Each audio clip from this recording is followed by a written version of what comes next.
आई भैया हम भोजपुरी गायक सिकंदर सावन गोड़ छू के गोड़ लग रहा बनी। हमार एक भोजपुरी गाना आइल बा, ओकरा के खूब सुनी और खूब आशीर्वाद दी।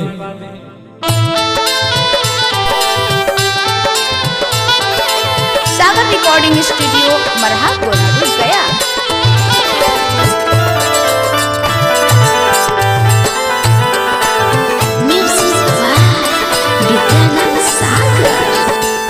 देखिए भैया देखावो एगो पत्नी अपना प्रदेश कमाए गई पति भीरू फोन लगा के रो रो के कलप के कहतिया। देखी का कहतिया, कैसे हो कैसे सुनी सब है।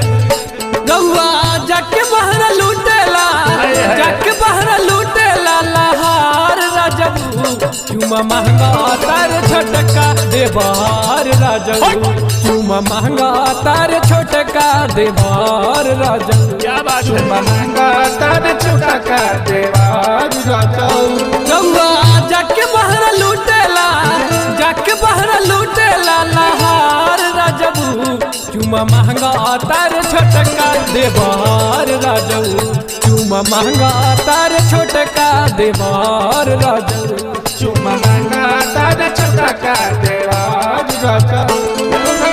कहेला कहाला मुझ तोहरा पर गरमाए है सब छोड़ जाइला मनहारी हरी राजबू। राजबू भागा करेला बनिया राजबू, हमसे भागा करेला बनिया। आ जाइए राजा कुछहू बहाना करके आ जैती घरवा ना त मजा लूट ली छोटका देवरवा।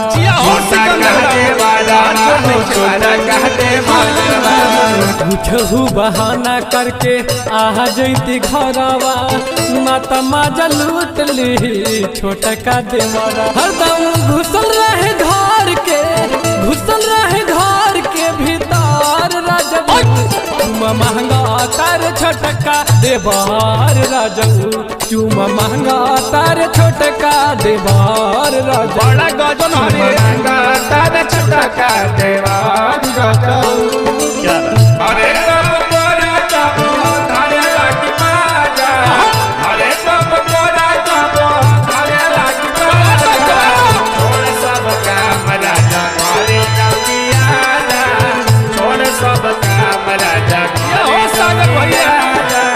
सब सखियन के सैया आइल बाटे घरे हाउ वाला खेला खेले के मन करे। बड़ा मन करे राजा बड़ा मन करे।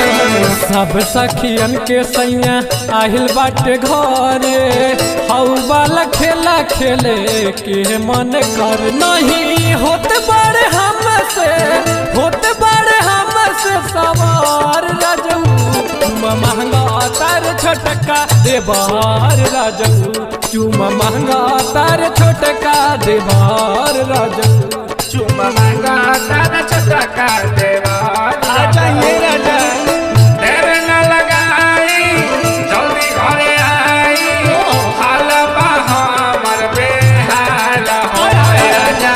आशा में मुआ डाला शादी गले काटली हले बगाल हो। सिकंदर सावन सैया मन हमर बात जी ना तो धर्मेंद्र देवरा कर दी घात जी।